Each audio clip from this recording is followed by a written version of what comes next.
할렐루야. 3월 28일 목요일 고난주간 특별 새벽 기도를 시작하겠습니다. 사도신경으로 우리의 신앙을 고백합니다. 나는 전능하신 아버지 하나님 천지의 창조주를 믿습니다. 나는 그의 유일하신 아들 우리 주 예수 그리스도를 믿습니다. 그는 성령으로 잉태되어 동정녀 마리아에게서 나시고 본디오 빌라도에게 고난을 받아 십자가에 못 박혀 죽으시고 장사된 지 사흘 만에 죽은 자 가운데서 다시 살아나셨으며 하늘에 오르시어 전능하신 아버지 하나님 우편에 앉아 계시다가 거기로부터 살아있는 자와 죽은 자를 심판하러 오십니다. 나는 성령을 믿으며 거룩한 공교회와 성도의 교제와 죄를 용서받는 것과 몸의 부활과 영생을 믿습니다. 아멘. 찬송가 532장 찬양하시겠습니다. 찬송가 532장입니다.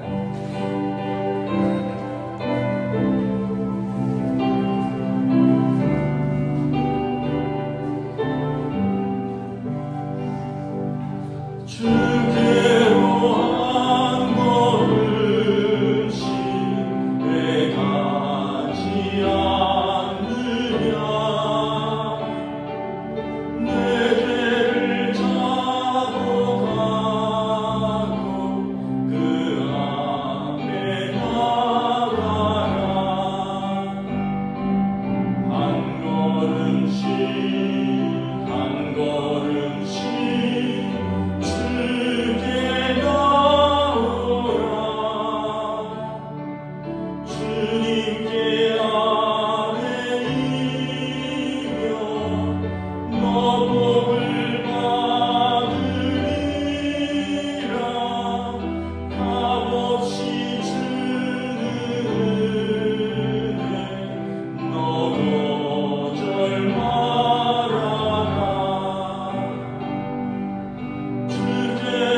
우리를 사랑하시어 십자가의 고통도 마다하지 않고 지신 주님 감사합니다. 고난주간 동안 새벽 예배를 통해 하나님의 사랑과 십자가의 고난을 묵상하며 부활주의를 준비하게 하옵소서.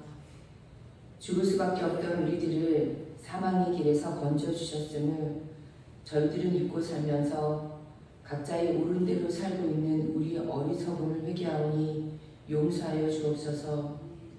길이요 진리요 생명이신 주님의 말씀을 기억하며 우리가 바라보아야 할 분은 오직 예수 그리스도이심을 가슴 깊이 새기게 하옵소서.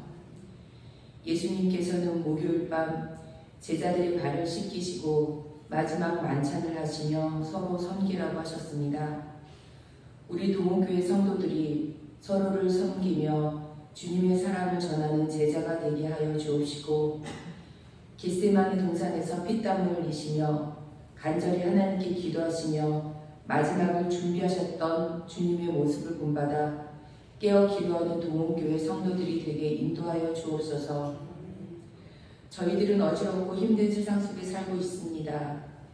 전쟁 중에 많은 사람들이 고통을 받으며 물가가 폭등하고 자신들의 이익을 위해서 힘들고 어려운 사람들을 돌아보지 않고 사는 세상이 되어가고 있습니다. 하나님이 만드신 이 땅 위에 주님의 공의가 임하게 하여 주옵시고 평강이 넘치는 세상이 되게 하옵소서. 육체의 고통 속에 같이 예배를 드리고 싶어도 나오지 못하는 환우들에게 긍휼과 위로를 베풀어 주시며 다음 세대들이 이 땅에서 미래를 꿈꿀 수 있도록 꿈과 비전을 갖는 나라가 되게 하여 주옵소서. 주의 말씀을 드리려고 합니다. 목사님께 성령의 능력과 은혜가 함께 하셔서 주의 뜻을 깨닫게 하시고 우리 자신을 돌아보는 귀한 시간이 될 수 있도록 인도하여 주옵소서. 부활 승천하시어 승리하신 예수 그리스도의 이름으로 기도드립니다. 아멘.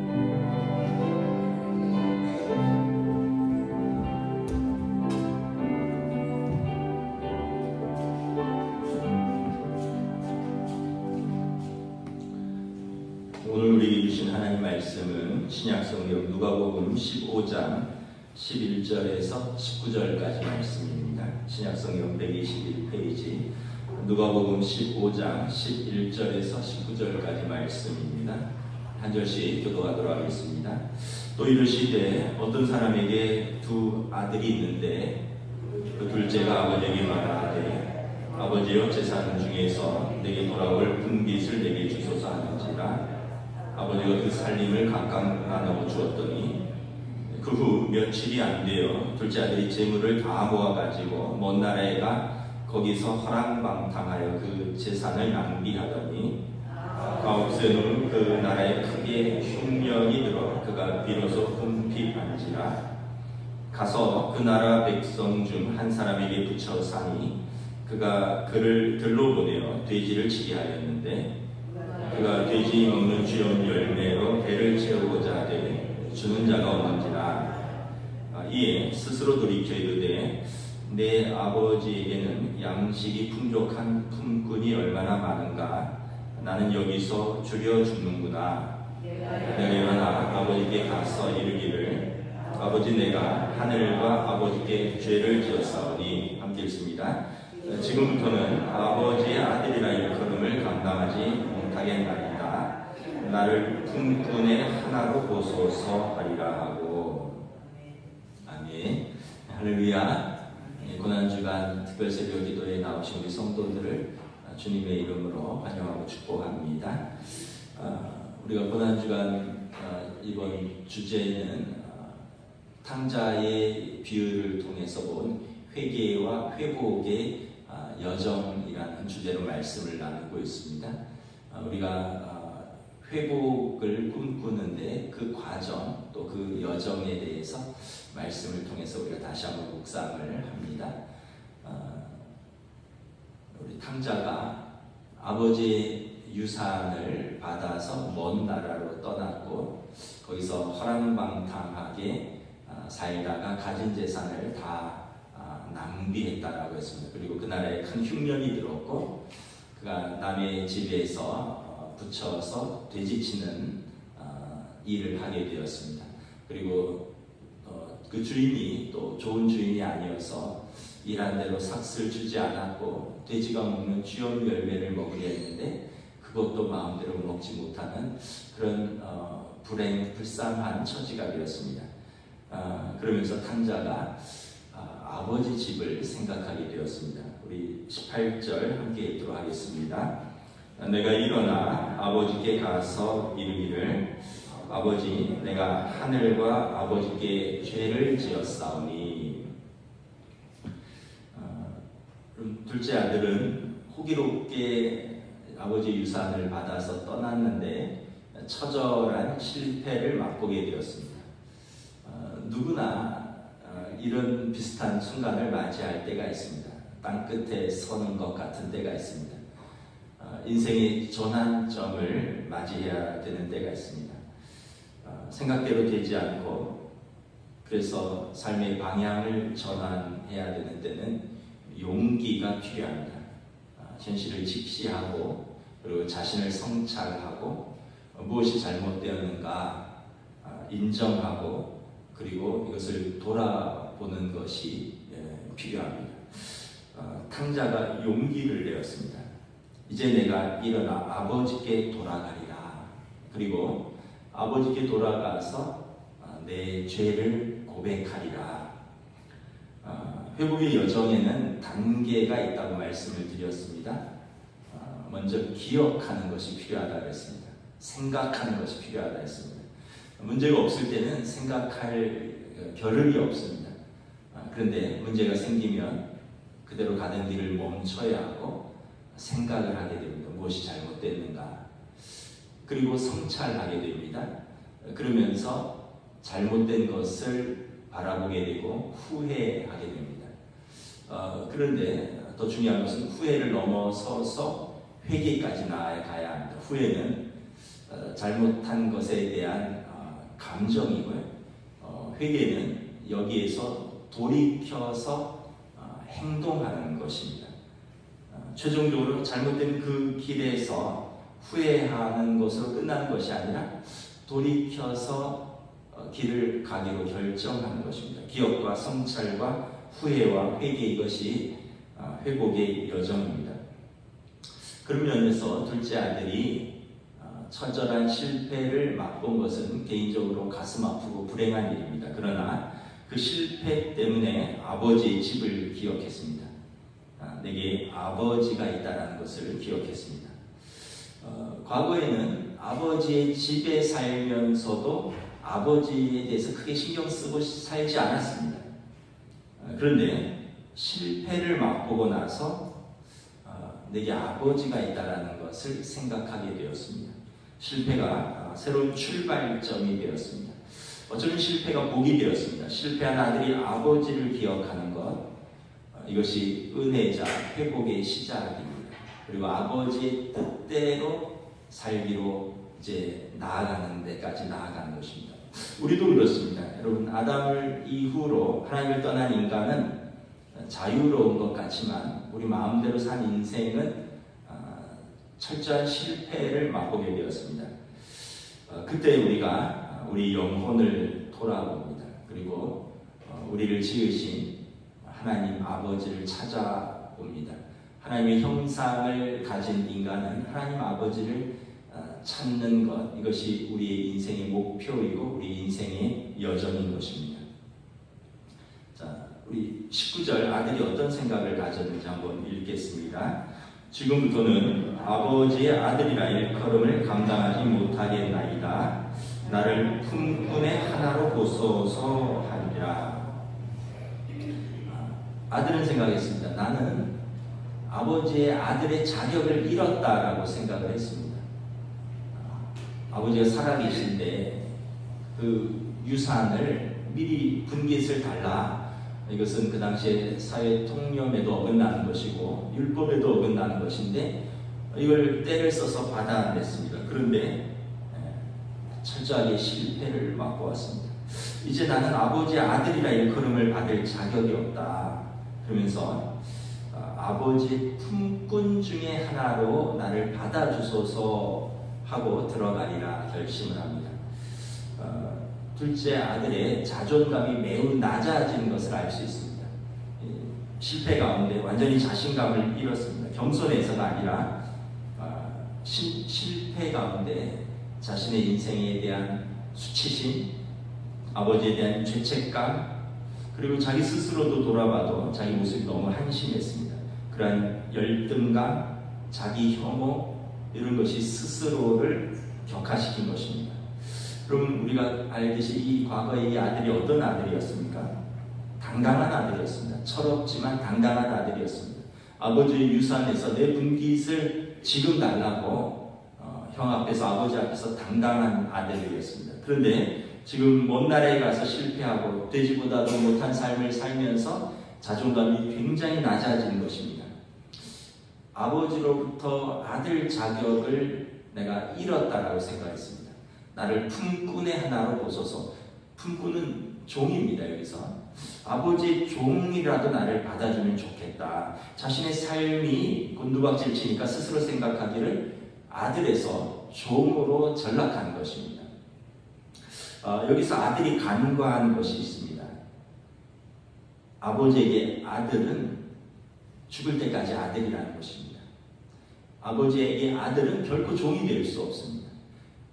아들은 끝까지 아들이고요. 죽을 때까지 아들이고, 아니 죽어서도 아들입니다. 여러분, 아무리 문제가 있어도 아들이 종이 될 수는 없습니다. 아무리 연약해도 아들입니다. 아무리 성격이 이상해도 아들입니다. 아무리 공부를 못하고 돈을 못 벌어도 아들입니다. 실수하고 실패해도 아들입니다. 죄를 지어도 아들입니다. 감옥에 다녀와도 아들입니다.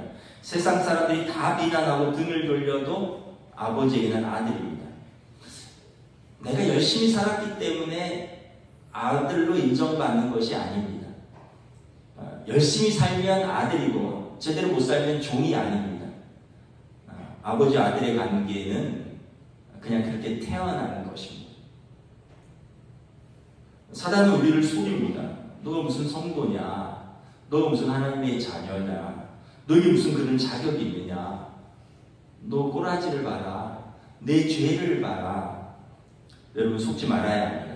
우리가 무엇을 해서 하나님을 만족시킬 수 있다고 생각하십니까? 성경에 보면 우리가 천천의 수양과 만만의 제사로 하나님을 만족시킬 수 있겠습니까? 우리 열심히 또 우리 행위로 하나님 앞에서 우리가 의롭다함을 인정받을 수 있겠습니까? 하나님과 우리 사이를 가로막을 수 있는 것은 아무것도 없습니다. 요한복음 1장 12절에 영접하는 자, 곧 그 이름을 믿는 자에게 하나님의 자녀가 되는 권세를 주셨다고 말씀하셨습니다. 이것은 혈통으로나 육정으로나 사람의 뜻으로 되는 것이 아니라 오직 하나님께로부터 난 자들이라 말씀하셨습니다. 하나님은 우리가 자녀의 자격에 대해서 어떤 어려운 조건을 제시하지 않으셨습니다. 어떤 인간적인 어떤 조건을 갖추고 어떤 인간적인 자격을 갖추고 그래서 혈통이나 어떤 권세나 육정이나 어떤 뜻이 맞아야지 하나님의 자녀가 된다고 하지 않으셨습니다. 단지 하나님을 믿고 하나님이 보내신 그 아들을 믿기만 하면 된다는 것입니다. 영접하는 자, 곧 그 아들을 믿는 믿음만 있으면 되는 것입니다. 우리의 상태와 관계없이 하나님은 우리의 믿음을 보시고 우리를 자녀 삼아주십니다. 근데 아들은 착각했어요. 내 상태가 이러니 나는 아들이 될 자격이 없다. 아버지는 한 번도 그런 이야기를 한 적이 없습니다. 여러분, 우리 부모들이 잘 생각해야 됩니다. 저도 부모로서 너는 자격이 없어 이렇게 얘기하면 안 됩니다. 너 공부 못하니까, 너 제대로 돈 못 벌어오니까, 너 내가 볼 때 기준에 못 미치니까 넌 자격이 없어. 이러면 자녀가 돌아갈 곳이 없어져요. 실패했을 때 돌아갈 곳이 없어지면 자녀는 포기하게 됩니다. 돌아올 길을 막으면 안 됩니다. 부모가. 그 아버지는 그런 일을 하지 않았습니다. 자녀가 실패했을 때 아들은 아버지를 생각했습니다. 내게 돌아갈 아버지, 돌아갈 집을 생각했습니다. 복음은 자격 없는 자에게 거저주시는 놀라운 하나님의 은혜의 선물입니다. 하나님 아버지께서 우리에게 자격을 묻지 않으셨습니다. 우리 믿음으로 우리를 용납하셨습니다. 다시 한번 자녀의 권세를 생각합니다. 영접하는 자, 곧 그 이름을 믿는 자에게 하나님의 자녀가 되는 권세를 주셨으니 자녀에게 권세가 있다는 것입니다. 어떤 권세가 있을까요? 오늘 본문에 두 가지 권세를 말합니다. 첫째는 용서받을 권세입니다. 아무리 큰 잘못을 저질러도 아버지는 자녀를 용서합니다. 이것이 자녀의 권세입니다. 부모에게 용서받을 권세입니다. 둘째는 아버지의 자원을 마음껏 쓸 수 있는 권세입니다. 31절에 보면 아버지가 큰아들에게 말합니다. 예, 너는 항상 나와 함께 있으되 내 것이 다 내 것이로되. 너 나와 함께 있으면 내 것 다 내 것 아니냐. 여러분, 아버지와 함께 있으면 아버지의 집의 모든 자원은 그 자녀의 것이 되는 것입니다. 주말이 되면 저희 큰아들도 집에 오고 해서 우리 5 식구가 다 집에 있습니다. 그러면 아이들이 때때로 아빠 스마트폰을 달라고 합니다. 그래서 왜 자기들 것도 있는데 내 걸 달라고 할까? 그럼 제 앱에서 배달의 민족이나 쿠팡이츠를 찾아서 음식을 주문을 합니다. 치킨도 할 때도 있고 피자도 할 때도 있고 떡볶이도 할 때도 있고 때로는 짜장이나 짬뽕이나 탕수육을 주문할 때도 있습니다. 물론 결제는 제가 합니다. 주문은 아이들이 합니다. 사실 저는 어디서 뭘 주문해야 되는지 사실 잘 모르기도 하고요. 그런데 아이들이 당당하게 주문합니다. 이거 시켜도 되나 말아야 되나 이런 거 별로 따지지 않습니다. 당당하게 주문합니다. 왜냐하면 자녀의 권세입니다. 아버지의 자원은 곧 자녀의 자원인 것입니다. 아빠랑 함께 있을 때는 자녀는 아빠의 자원을 마음껏 사용할 수 있습니다. 이것이 자녀의 권세입니다. 하나님의 자녀의 권세는 우리 어떤 행위로 주어지는 것이 아닙니다. 하나님의 아들 예수 그리스도를 믿음으로 하나님께서 우리를 자녀 삼아서 주신 권세입니다. 예수님께서 십자가에 못 박혀 죽으심으로 우리에게 주신 권세입니다. 신앙생활을 하다 보면 우리가 좀 착각할 때가 있습니다. 하나님을 오해할 때가 있습니다. 하나님께서 이 땅에 하실 일이 많아서 나를 부르셨다 이렇게 생각을 할 때가 있습니다. 그러니까 하나님이 하실 일이 많아서 나를 일꾼으로 부르셨다. 나를 품꾼으로 하나님의 품꾼 중에 하나로 부르셨다라고 생각하는 것입니다. 여러분, 품꾼으로 부르셨다면 품꾼은 열심히 일해야 됩니다. 열심히 일하지 않으면 책망받습니다. 품꾼은 그래서 열심히 일하면 대가를 요구합니다. 삭슬 요구합니다. 그러면서 일하면서 자기에게 예민해지고 주인에게 섭섭하고 같이 일하는 사람에게 싸나워집니다. 내가 이렇게 일했는데 주인이 못 알아주네. 나는 이렇게 일하는데 저 사람 똑바로 안 하네. 섭섭하고 싸나워지고 예민해집니다. 그래서 품꾼은 열심히 일해도 기쁨이 없어요. 아버지의 집에 있는 큰아들이 그랬습니다. 28절에 보면 작은 아들이 돌아와서 아버지가 잔치를 벌였습니다. 동네 사람들 다 불러모으고 잔치를 벌였습니다. 내 아들이 살아 돌아왔도다. 근데 큰아들이 일하고 와서 집에 보니까 집에 잔치가 열렸어요. 종에게 물어봅니다. 무슨 일이냐? 좋은 일이 있냐? 당신 아들, 동생이 돌아왔습니다. 큰아들이 화가 났어요. 집에 안 들어가겠다고 말합니다. 28절에 아버지가 큰아들을 달랩니다. 얘야 들어가자. 29절에 큰아들이 아버지에게 따집니다. 내가 여러 해를 아버지를 섬겨 명을 어김이 없었거늘 내게는 염소 새끼라도 주어서 친구들하고 즐기게 하신 일이 있습니까? 아버지 섭섭하다는 거예요. 30절에 아버지의 살림을 창녀들과 함께 삼켜버린 이 아들이 돌아오면 살찐 송아지를 잡으셨네요. 아버지에 대해서 비아냥거립니다. 잘하셨습니다. 이제 작은 아들하고 잘해보세요. 나는 이제 빠질랍니다. 나 이제 일 안 할랍니다. 나는 그 자리에 들어가서 같이 앉아있을 생각이 없습니다. 제가 깨달은 것은 가족이라도 형제와 부모는 그릇이 다르다는 것입니다. 형제와 부모는 그릇도 다르고요. 생각도 다르고 마음도 다르고 말도 다르고 그래서 관계도 다른 것입니다. 형제는 피를 나누었지만 때로는 객관적입니다. 냉정합니다. 너가 잘못했으니까 그 결과를 너가 감수해라. 너 인생인데 너가 책임져야 된다. 아버지 왜 저한테 편애하십니까? 왜 더 많이 주셔요? 그래서 본문에 나오는 큰아들처럼 동생에게 송아지 한 마리 더 가면 아버지와 동생에게 눈치를 주고 난리를 칩니다. 이게 형제입니다. 그래서 부모가 돌아가시면 형제는 남보다 못한 관계가 되기도 합니다. 부모는 달라요. 너가 잘못한 건 맞지만 괜찮다. 아빠가 도와줄게. 엄마가 뭘 도와주면 되겠니? 괜찮다. 힘내라. 부모는 내 것을 큰아들이 쓰든 작은 아들이 쓰든 계산하지 않습니다. 더 힘들고 더 어렵고 더 필요한 자녀가 쓰면 됩니다. 더 못 줘서 그렇지 아끼는 것이 부모의 마음이 아닙니다. 근데 형제들은 아끼고 계산하고 때로는 냉정합니다. 큰아들과 작은아들의 관계를 보면 우리가 알 수 있습니다. 혹시 우리가 신앙생활을 이렇게 큰아들처럼 하지는 않는가 이런 생각을 합니다. 나는 이걸 하는데 왜 저희는 그걸 안 하지? 나는 그렇게 안 했는데 왜 저희는 자기 마음대로 하지? 혹시 우리도 아버지의 마음은 모른 채 큰아들처럼 신앙생활을 하진 않습니까? 그러면 열심히 신앙생활을 하는데 섭섭해질 수 있어요. 열심히 신앙생활하면서 예민해질 수 있습니다. 열심히 신앙생활하면서 화가 날 수 있습니다. 이게 율법적 신앙생활입니다.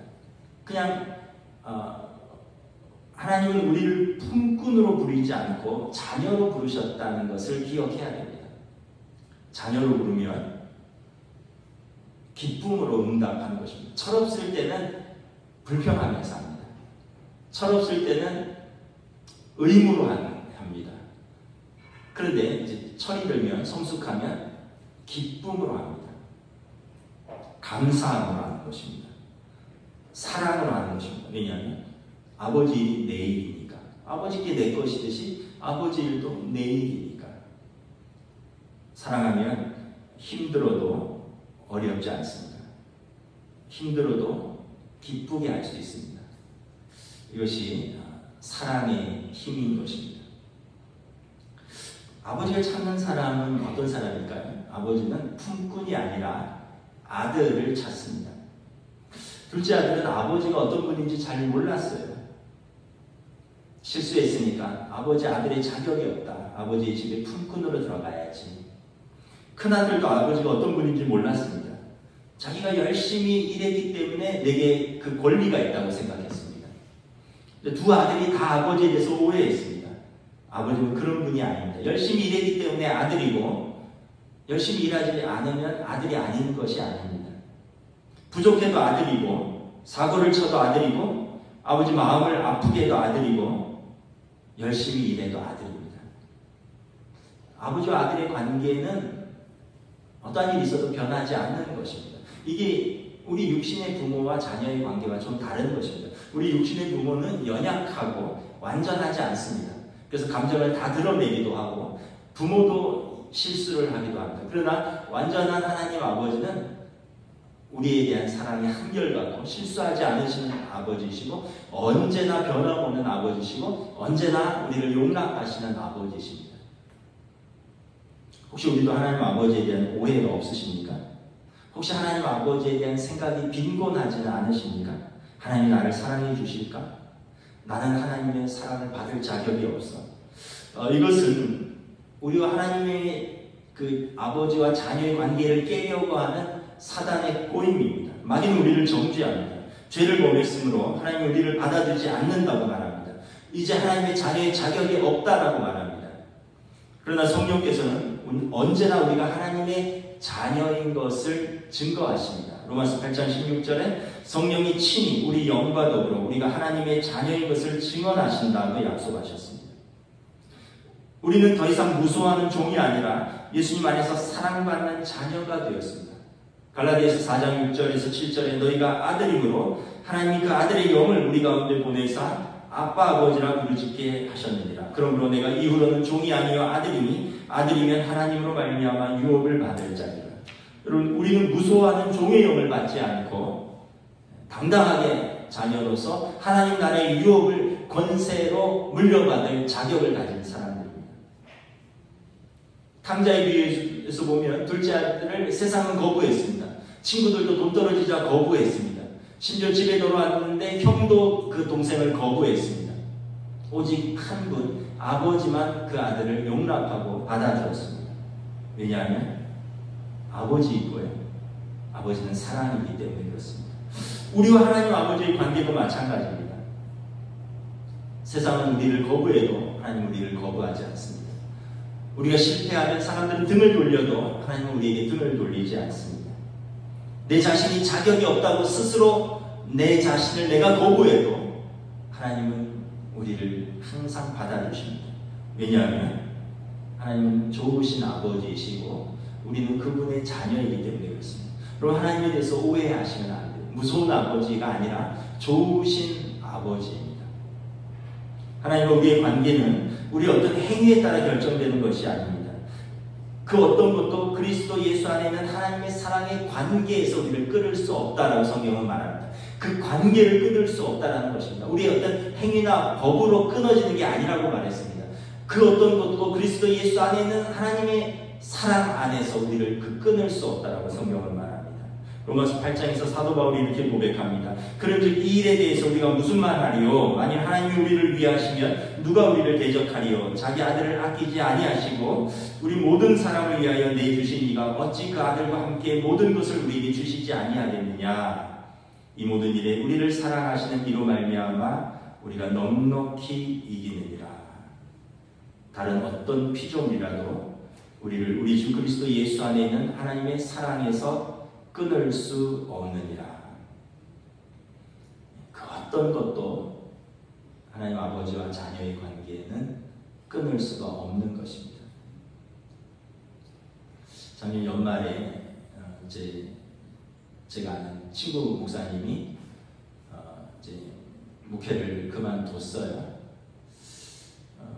그래서 제가 같이 식사를 하면서 이제 어떻게 사냐 그랬더니 집도 없고 모아둔 것도 없고 아버지 집으로 들어갔다 이렇게 이야기를 하더라고요.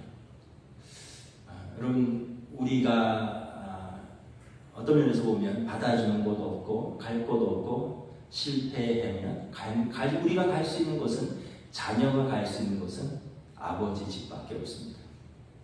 하나님께서 우리를 하나님 아버지의 집으로 부르십니다. 이것이 예수님의 십자가입니다. 십자가는 우리를 향하신 하나님 아버지의 사랑입니다. 죄를 짓고 갈 것 잃고 방황하는 우리들을 예수님께서 우리를 부르십니다. 예수님의 십자가 사랑으로 우리의 죄값을 대신 치르시고 우리는 그냥 돌아오라고 말씀하시는 것입니다. 우리가 이 사랑을 기억하고 아버지께로 돌아가는 것이 우리 인생의 회복의 여정인 것입니다. 기도하겠습니다. 함께 기도하겠습니다. 둘째 아들은 아들의 자격이 없다라고 생각했습니다. 큰아들은 저런 동생은 자격이 없습니다. 아버지는 그를 품꾼의 하나로 보지 않고 살아 돌아온 내 아들이니 내가 어찌 기쁘지 아니하냐 말씀하셨습니다. 우리의 실패와 우리의 상태를 보지 아니하시고 우리의 자녀된 그 존재 자체로 기뻐하시는 아버지이십니다. 이것이 예수님의 십자가입니다. 함께 기도하며